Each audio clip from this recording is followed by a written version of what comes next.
think, why are they playing video games? Explain to them that there are scholarships. This is a big deal. There are actually jobs and everything in this field, right? Yes, correct. There are professional video game players all over the world. They are part of esports teams, esports organizations, and esports is more than just playing the games. There are so many jobs in esports. You can manage a team, like any job you could think of, finance, anything. That all of that ties into esports. But esports itself is one of the largest industries in the world. Esports is bigger than football and baseball combined as far as viewership goes.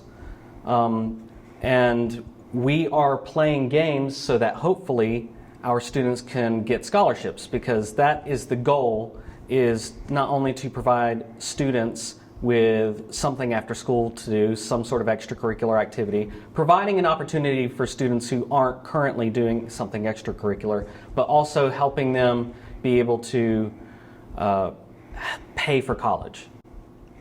And let's talk about how that works and how they train. You were telling me a minute ago. Let's talk about, what is the game? Just give me the basic idea what the game they're playing is now and why y'all chose that game. Right. So the game is Valorant. Valorant is a 5-on-5 first-person shooter with some power, like ability elements added in. It's like CS:GO and Overwatch combined, if you know what those two games are. And in the high school esports league, you sign up for these tournaments, and depending on how big the game is, which Valorant is one of the bigger games, you will either be put into a nationwide tournament or you'll start off in regionals. We are in the Eastern region for the Valorant tournament, and then if we win regionals, we would go on to nationals, which is held in Kansas City this year, where students would have a chance to win a portion of a $100,000 scholarship pot. Do you have tryouts, or is just, how does this work? Did you choose team members like other sports? It's just like any other competitive sport. We have tryouts. We sent out a form to our 4 feeder high schools, Wren, BHP, Palmetto, Powersville, and students who were interested gave us their contact information. We told them when tryouts would be. This year we did a process where we had them putting in so many hours into the game every week, and we were keeping up with their stats with this online tool, and then based on that we would, pick students to be on the team, and that's how we got the 5 students that we have now. Back in the fall, we weren't playing Valorant, we were playing Halo, and from the interest form we had 90-something students sign up on that form, and then we pared it down to 4. And esports are gaining traction, even though, like you said, they're already huge. They're talking about maybe the Olympics, they're talking about other things for esports. Are the high school athletic associations beginning to recognize these teams, or? Right, yes. So the High School Esports League has many partners, but there are other organizations out there besides the High School Esports League. There's an organization called Play Versus, and they are actually one of the partners with the South Carolina High School League. And how long is the season, how does the esports season work compared to other sports? Right, so with esports, there are actually 2 seasons every year, where with football, you would have your season in the fall. And you have so many games, and then if you win, you go to playoffs. In esports, there are 2 seasons. There are what we call the fall majors and then the spring majors. So in the fall, we played Halo, and we made it to the playoffs for the fall majors. And right now we are currently participating in the Valorant tournament for the spring majors. Tonight is game 7 out of 8 games. After we played our 8 games, we'll know whether or not we qualify for playoffs. And for people who have not watched this, it's very competitive, right? Yes, it is very competitive. To give you an idea about how many teams are in the tournament, just in the Eastern region alone, there were 165 teams. You sound like you enjoy this. Are you a gamer? Yes, I am. And how long have you been playing games? Since I was 2 years old. And so, What kind of things do you do to coach this sport? It's very different, right? Yeah, it is, and it really depends on the game that we're playing. I am very well versed in Halo. Halo is something that I grew up on. I really enjoyed coaching Halo in the fall. Valorant is very new to me, but you still coach these teams like you would any other team. There's strategy involved. So I really try to pay attention to how our team is performing, how the other team is performing. I'm paying attention to all of their screens. If I notice any patterns, when I get the chance to talk with them, depending on the game, there are restrictions on when I can and can't talk to them. I'll let them know what I'm seeing. And that's what gaming is all about, is pattern recognition. And I've gotten really good at that. And so I lend that tool to be able to recognize that and help them. And I know y'all are working on an EA Sports studio here. How will that help expand what y'all do? Right. So the Esports Lab is going to allow us to have more than one team running at a time. Like I said, we played Halo in the fall. We are playing Valorant right now in the spring. And that is due to currently limitation on space and number of machines, but our Esports Lab, we're going to have 24 computers in there. So we will be able to have multiple teams at a time. What we're envisioning right now is 2 Rocket League teams, 2 Valorant teams, and 2 Halo teams. So you expect this to continue to grow? Yes. Explain how the curriculum here ties into what y'all do. So I teach the game design program here, and how that ties in is, when we're playing these types of games competitively, we're teaching them to analyze how the game works. We talked about pattern recognition earlier. I'm teaching them about pattern recognition. I'm teaching them about, what mechanics make things fair versus not fair. And those are all things that I also teach in my game design curriculum. We use a game design engine called Unity. Unity's been used to make some of the most well-known games. It's a very big engine. It's free to use. It has been used to make Among Us, which took off like a rocket a couple of years back. And we are teaching the foundations of how to make a game. We're teaching them how to draw up designs, how to actually code the games, how to incorporate sprites and animations, and how to balance a game. Is this fair? Is this not fair?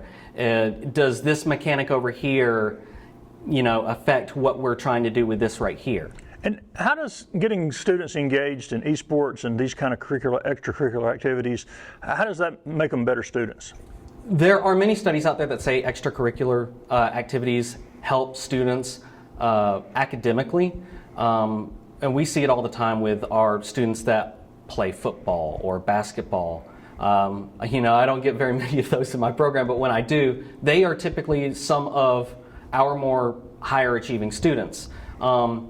It's because you're engaging them in something that is not just educational, but it is fun. And that is something that we actually go over in my game design class.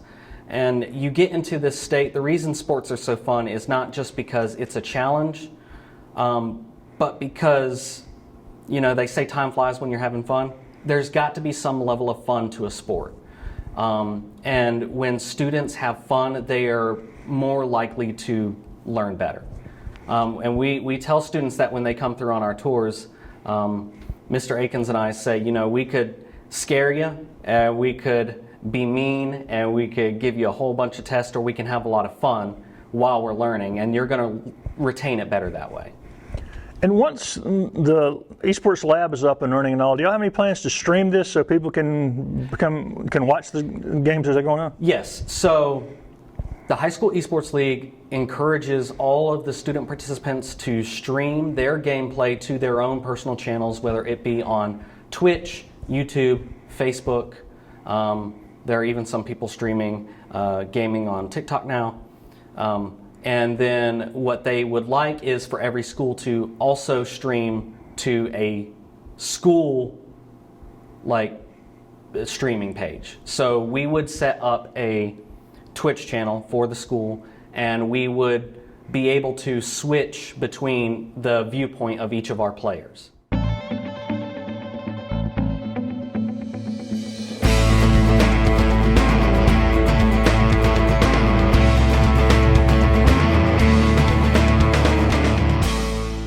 First of all, tell me who you are again. JD Fischer.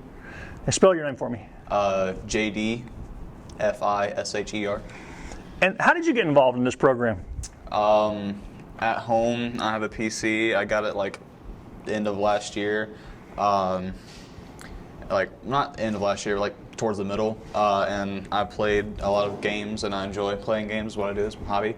And one of the games I play is Valorant. So I chose to play Valorant because I heard that they had an esports team here, and it's just very interesting. For people who have not watched esports, tell people how competitive it is. It is really competitive. There are a lot of good teams here, and it's not something that's very like easy, I would say. It's definitely challenging to do esports. Especially because you actually have to play the game and try to win. So, how many hours do you put in practicing? Like I would say 6, 7 a day. And you hope to continue doing this as you get older? Yeah.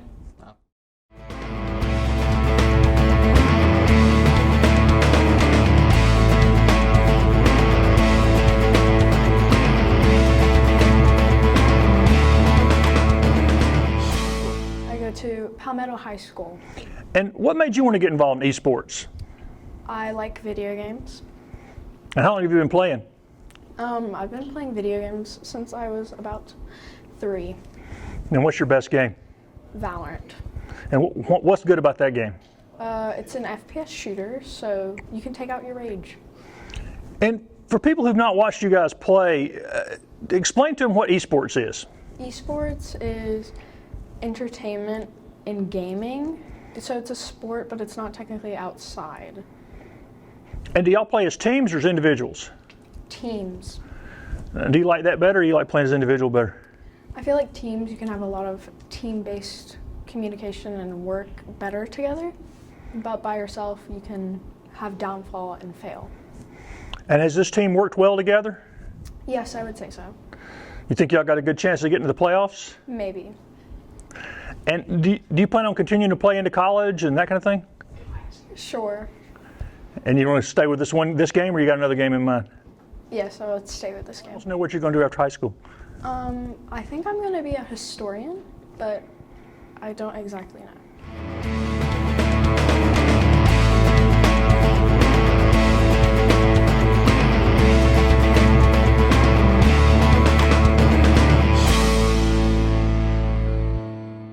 It helps increase the graduation rate because by offering an extracurricular activity like this here, it draws in students from the feeder high schools to our career center, and they get a firsthand look at some of the programs that we have here. And CTE courses have been shown to increase the graduation rate of students. And where can people find out more about the esports program here? So you can follow our Facebook page. We make regular updates. The marketing class here actually does a very good job at posting updates on how we're doing in the season. And then we're going to have some information on the website very soon.